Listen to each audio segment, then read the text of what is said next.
Hadirin wa fillah rahmatullah. Betulkah kiamat ini telah dekat? Ya. Rasulullah sekali lagi telah menyatakan dalam sebuah hadisnya, bu'istu ana wasaha kahatain. Jarak diutusnya aku dengan kejadian kiamat seperti jari tengah dan jari telunjuk. Beliau agak merenggangkan sedikit. Ini 14 abad yang lalu. Lalu bagaimana dengan kita? Ya, kita tentu berada di pintu gerbang kiamat. Saya yakin kita berada di pintu gerbang kiamat. Semua tanda-tanda yang Rasulullah sampaikan tentang kita berada di pintu gerbang kiamat sudah Rasulullah jelaskan dan terbukti hari ini terjadi. Apa saja? Yang pertama, Rasulullah mengatakan dalam hadisnya, baina yaday sa'ah, di pintu gerbang kiamat sinina khawati'atan, akan muncul tahun-tahun penuh dengan tipu daya dan tipu muslihat. Indikasi ciri kalau kita berada di pintu gerbang kiamat adalah yukadzabu fiha shadiq. Orang-orang yang jujur didustakan, orang-orang yang berkata benar dibohongi. Mereka ditangkap, dipenjara, dipersekusi, dinodai, bahkan dibunuh. Dan sebaliknya ketika orang yang benar berkata jujur didustakan, dibohongi, maka pendusta pembohong dibenarkan. Ya. Masalah itu yang kedua.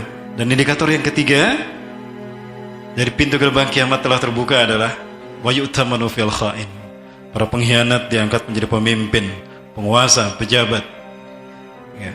Itu 3 indikator kalau kita berada di pintu gerbang kiamat. Pertanyaannya, dari 3 tanda tadi, mana yang belum terjadi? Orang yang berkata benar, yang berkata jujur didustakan, sudah terjadi? Sudah. Di mana? Para pendusta, para pembohong, para pembual dibenarkan, sudah terjadi? Sudah. Di mana, Mas? Yang ketiga, para pengkhianat diangkat menjadi pemimpin, penguasa satu bangsa, satu kaum, diangkat menjadi pejabat. Sudah terjadi? Di mana, Mbak? Insyaallah. Kalau itu semua sudah terjadi, berarti betul kita berada di pintu gerbang kiamat. Yang kedua, Rasul masih mengatakan baina desa, di pintu gerbang kiamat la ayamun, akan muncul hari demi hari. Kalau tadi skalanya tahun, sekarang skalanya hari. Di mana di hari-hari itu pun akan muncul 3 hal. Diangkatnya ilmu, yurfa'u fi'al ilmu, wa yanzilu fi'al jahlu, wa yaksuru fi'al harj. Diangkatnya ilmu dari muka bumi. Allah mengangkat ilmu dari muka bumi adalah dengan diwafatkannya para ulama. Inna Allah la yarfa'ul ilma minad dunya irtifa'an aw intiza'an mubasharatan. Sesungguhnya Allah tidak mengangkat ilmu dari muka bumi dicabut begitu saja. Lakin Allah yarfa'ul ilma minad dunya biqabdil ulama. Allah mencabut ilmu dari muka bumi adalah dengan wafatnya para ulama-ulama yang lurus, ulama-ulama yang sesuai dengan Quran Sunnah, yang ada dalam manhaj nubuwah. Dibunuh, diwafatkan, dibunuh karakternya, dipersekusi dan segala macamnya. Ini pun sama. Maka ketika ulama-ulama yang lurus banyak yang wafat, dibunuh, bahkan dipersekusi, maka yang muncul di tengah-tengah umat adalah ulama-ulama yang yang Rasulullah SAW gambarkan dalam hadis Huzaifah bin Yaman. Ciri-ciri mereka, yahduna bi ghairi hadi wastanuna bi ghairi sunnati. Mereka memberikan petunjuk bukan dengan Quran, bukan dengan petunjukku, Quran. Wa yastanuna bi ghairi sunnati, dan mereka memberikan sunnah bukan dengan sunnahku. Ya, itu ciri-ciri mereka. Maka ketika ulama-ulama seperti ini yang muncul, yang memberikan petunjuk bukan dengan Quran tapi dengan ra'yu mereka, memberikan sunnah bukan dengan sunnah Rasulullah SAW, maka yang terjadi adalah kejahilian di muka bumi. Bayang zulufi al-jahlu. Orang berbuat tidak memperhitungkan hak dan batil, tidak berpikir pahala dan dosa, tapi sesuai dengan hawa nafsu. Dan yang ketiga, wa yaksuru fi al-haraj, dan banyaknya al-haraj di mana-mana. Para sahabat bertanya, wa ma huwa al-harju ya Rasulullah? Apakah al-haraj itu ya Rasulullah? Al-harju huwa al-qatlu, al-qatlu. Pembantaian. Bismillahirrahmanirrahim. 3 hal ini juga sudah terjadi kan? Sudah terjadi. Ini menunjukkan kita benar-benar berada di pintu gerbang kiamat. Berikutnya kita lihat sebuah hadis dari Rasulullah SAW. Dan ini terkait dengan percakapan Rasulullah dengan seseorang yang menjadi tamu beliau suatu hari. Umar bin Khattab menyampaikan hadis ini. Ini ada di dalam Sahih Muslim, ya, dalam Kitabul Iman kalau tidak salah. Hadis yang pertama, Umar bin Khattab berkata, "Bainama nahnu 'inda Rasulillah sallallahu alaihi wasallam julusan." Ketika kami berada bersama Rasulullah SAW dalam satu majlis, ittala alaina rajulun, tiba-tiba muncul kepada kami seorang laki-laki, syadidu sawadi sya'ab, hitam mengkilau rambutnya. Para sahabat kagum dengan kehadirannya. Wa syadidu bayadi thiyab, putih cemerlang pakaiannya. Wala nura minhu min athari safar, tidak terlihat bekas perjalanan jauh pada wajahnya. Seolah-olah dia tidak pernah melakukan perjalanan jauh.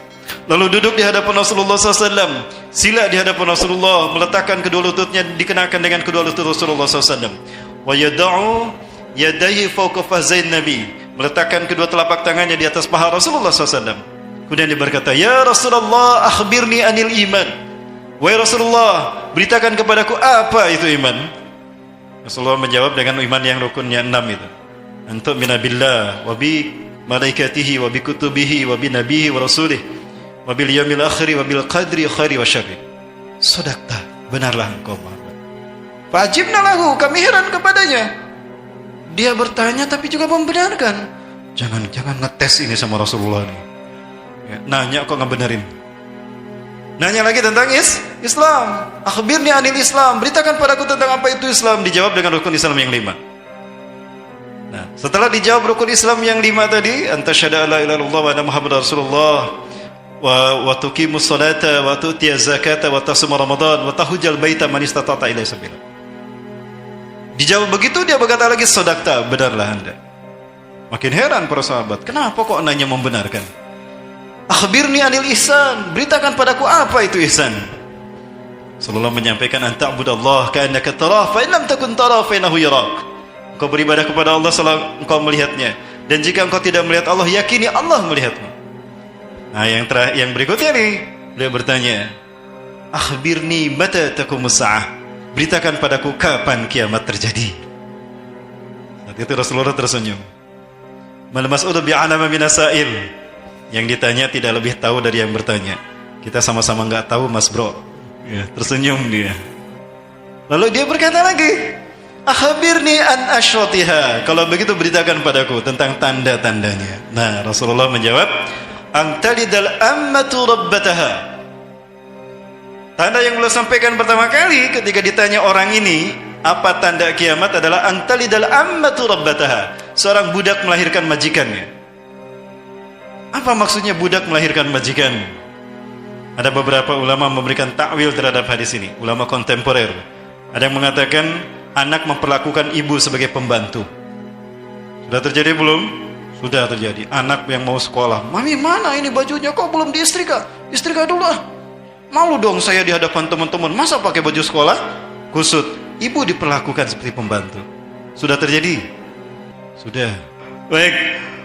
Ada juga menakwilkan budak mahir majikan ini adalah, kita lihat mereka para TKW yang ada di luar negeri.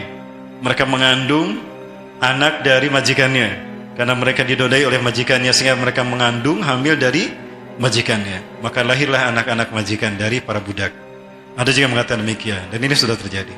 Itu tadi yang Rasulullah sebutkan pertama. Kemudian yang berikutnya, wa tara ra'i'al ghanam al-masakin hufatan yaskununa fi uratan yaskununa fi makanin murtafi' wa hum yatatawwaluna fil bunyan hatta 'ala fawqal jabal.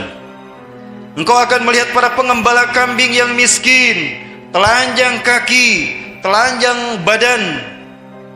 Mereka mengembalakan kambing, mereka akan tinggal di gedung-gedung bertingkat, dan mereka akan berlomba-lomba mendirikan bangunan hingga tinggi mengalahkan tingginya gunung.